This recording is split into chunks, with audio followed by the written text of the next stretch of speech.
Le sport de MMA est l'un des sports les plus durs que nous ayons dans le monde. Et il est beau d'une certaine manière et il est très, très efficace. On remarque simplement que ce sport grandit énormément. Aujourd'hui, ils sont 60 000 ici au stade. Tout cela a été un domaine masculin ces dernières années. Néanmoins, on voit quelques athlètes féminines qui grandissent peu à peu. Il faudrait peut-être 1 ou 2 visages.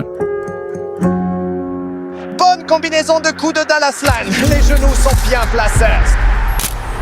Alina le fait. Et une nouvelle star ici à Octagon, là. Personne ne croyait vraiment en elle. Trop jeune, trop inconnue, pas assez expérimentée. Mais dans le silence des entraînements, pendant que les autres doutaient, Alina Dallaslan se préparait à choquer le monde.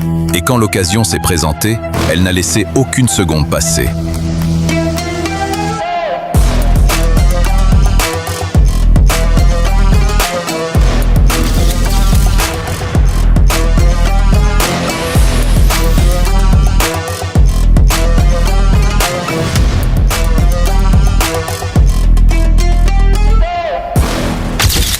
La première fois que vous voyez Alina Dallaslan, vous vous faites une idée, vous la regardez et vous pensez déjà savoir comment cette histoire va se terminer. Mais vous vous trompez. 5 combats professionnels, 4 victoires avant la limite, 0 défaite, championne du monde amateur, avant même ses 25 ans, signée par la plus grande organisation d'Europe, avant son tout premier combat professionnel, et seulement 2 jours après un KO brutal, obtenu avec un coup de coude retourné, une superstar mondiale la remarque. À cet instant, le monde commence à entendre parler d'elle. Really good. Something to striking. Keep out the way, when you find a gap. Aber bisher die beste Runde von Chimko. Aber jetzt legt Dallaslan los. Harte Kniestöße und einer nach dem anderen. Chimko. Et le plus troublant, c'est qu'elle agit comme si tout cela était déjà écrit. La plupart des combattantes passent professionnelles et mettent des années à comprendre qui elles sont vraiment dans la cage. Elles apprennent, round après round, défaite après défaite. Die Scorecard dazu gesellt. Chimko mal wieder. Die Knie sitzen. Mais Alina Dallaslan, elle, est arrivée en sachant déjà, comme si elle avait toujours su exactement qui elle devait devenir. Et c'est précisément ça qui devrait inquiéter chaque femme de sa division. Dit Alina avec de bons coups, maintenant échange de coups. Maintenant, Alina entre dans le clinch. Alina Dallaslan, allemande, 25 ans, surnom Iron Fist. Et avant de penser que ce n'est qu'un simple slogan, ce n'est pas le cas. Bilan professionnel, 5 victoires, 0 défaite. 4 victoires par KO ou TKO. Championne du monde amateur IMMAF 2024. Classée numéro 3 chez les poids coqs féminins. Au sein d'Octagon, la plus grande organisation d'Europe. Mais les chiffres ne racontent pas toute l'histoire. Parce que ce qui rend Alina différente, ce n'est pas qu'elle gagne, c'est la manière dont elle gagne. Et pour comprendre ça, il faut savoir d'où elle vient. Parce que rien de ce qu'elle fait dans la cage n'est laissé au hasard. Alina commence la gymnastique artistique à seulement 4 ans. Elle participe à des compétitions pendant toute son enfance. Et même si elle doit arrêter la gymnastique à cause de problèmes de santé, ce qu'elle en garde ne disparaît jamais. La conscience du corps, la coordination, l'équilibre sous pression. Ce genre de fondation n'apparaît dans aucune statistique. Mais cela explique pourquoi une combattante avec moins d'1 an chez les professionnels bougeait avec le contrôle de quelqu'un qui fait ça depuis 10 ans. À 16 ans, elle découvre le kickboxing. Son petit frère s'entraînait déjà et elle décide d'essayer à son tour. Le résultat, 11 victoires, 0 défaite en kickboxing et en K1. 11 combats, 0 défaite, avant même de poser un pied dans une cage. Il y a 3 ans, elle commence à s'entraîner en lutte, au Planet Eater, son club à Bollingen, en Allemagne. C'est là que toutes les pièces s'assemblent. Gymnaste, kickboxeuse, lutteuse, le passage vers le MMA n'était pas un saut dans l'inconnu, c'était une conclusion logique. Et pendant ce temps, en dehors de la cage, elle travaille comme consultante en contrôle financier pour un grand constructeur automobile. Du lundi au vendredi, tableur, rapport financier, réunion. Le week-end, elle met des adversaires KO dans des arènes pleines. Et ça, ce n'est pas juste un détail amusant pour une biographie. Ça vous dit tout sur la façon dont son cerveau fonctionne. Méthodique, froide, structurée. La même femme qui organise des bilans financiers est celle qui lit les schémas de frappe en temps réel et décide exactement quand envoyer un coup de coude retourné. La vraie question maintenant, c'est ce qui se passe quand on la laisse vraiment combattre. Et la réponse commence à Tashkent, novembre 2024. Les championnats du monde IMMAF. 3 combats en 3 jours, représentant l'Allemagne face aux meilleurs amateurs de la planète. Le moment où son palmarès devait prouver qu'il était réel. Septembre 2023, c'est là qu'Alina Dalaslan dispute son premier combat amateur en MMA. Un petit événement à Kornuberg, en Autriche.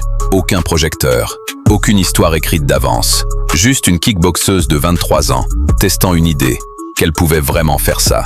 Elle gagne, par décision unanime. 14 mois plus tard, elle est à Tashkent, en Ouzbékistan, représentant l'Allemagne au championnat du monde IMMAF, le plus grand tournoi amateur de MMA sur la planète. 14 mois, entre son premier combat amateur et la scène mondiale. La plupart des combattantes passent des années à mériter une invitation comme celle-là. Alina, elle, n'avait pas des années. Elle avait des résultats. Avant Tashkent, elle avait déjà remporté le championnat national allemand, par TKO face à Sandra Gielin. Elle avait même gagné le titre allemand de lutte sur sable dans sa catégorie de poids. Chaque fois qu'on lui proposait une compétition, elle la gagnait. Alors les championnats du monde n'étaient pas un rêve. C'était l'étape logique suivante. 3 combats, 3 jours. Le format est brutal. Aucun temps de récupération, aucun ajustement possible entre 2 camps d'entraînement. Tu arrives prête ou tu rentres chez toi. Jour 1. Mariana Skuba, venue d'Ukraine. Expérimentée, dure. Le genre d'adversaire conçu pour tester si tu as vraiment ta place à ce niveau. Alina gagne, par décision unanime. Propre, contrôlée, sans drame. Jour 2. Esmera Mamedova, d'Azerbaïdjan. Encore, une décision unanime. 2 combats en 2 jours, et Alina semblait ne même pas avoir transpiré. Mais gagner par décision ne rend pas une championne du monde mémorable. Ce qui s'est passé au jour 3. Oui, jour 3, la finale. Demish Thomas, d'Afrique du Sud. La médaille d'or en jeu. Et c'est là qu'Alina arrête d'être patiente. 3e round, 59 secondes. TKO. C'était terminé. 3 combats, 3 jours, 2 décisions et une finition en finale. Championne du monde. Prenez un instant pour mesurer cette chronologie.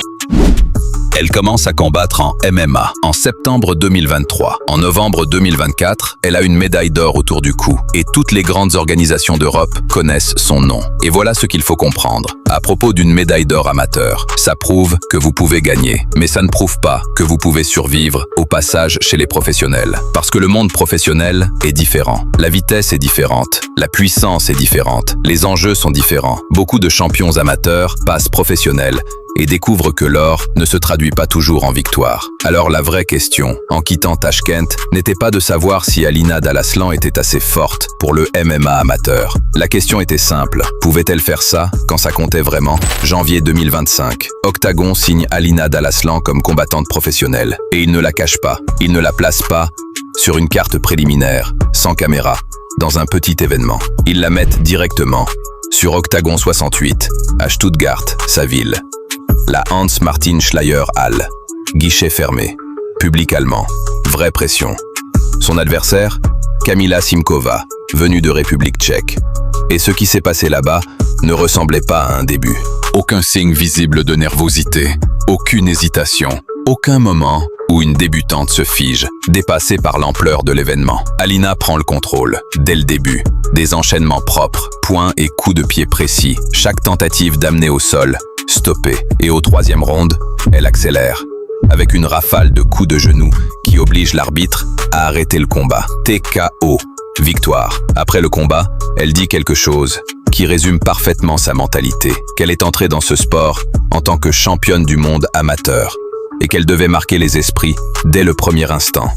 Aucune transition en douceur, aucun combat facile pour trouver son rythme. Des déclarations.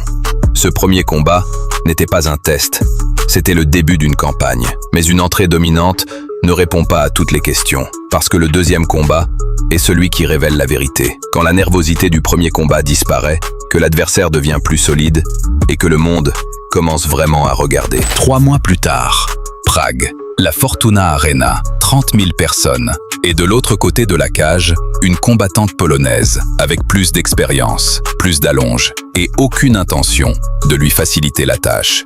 L'adversaire, Rudzia Gumiena, polonaise, 36 ans, plus d'expérience, 5 victoires, 4 défaites, plus grande, plus d'allonge, et certainement pas une adversaire choisie pour faire joli.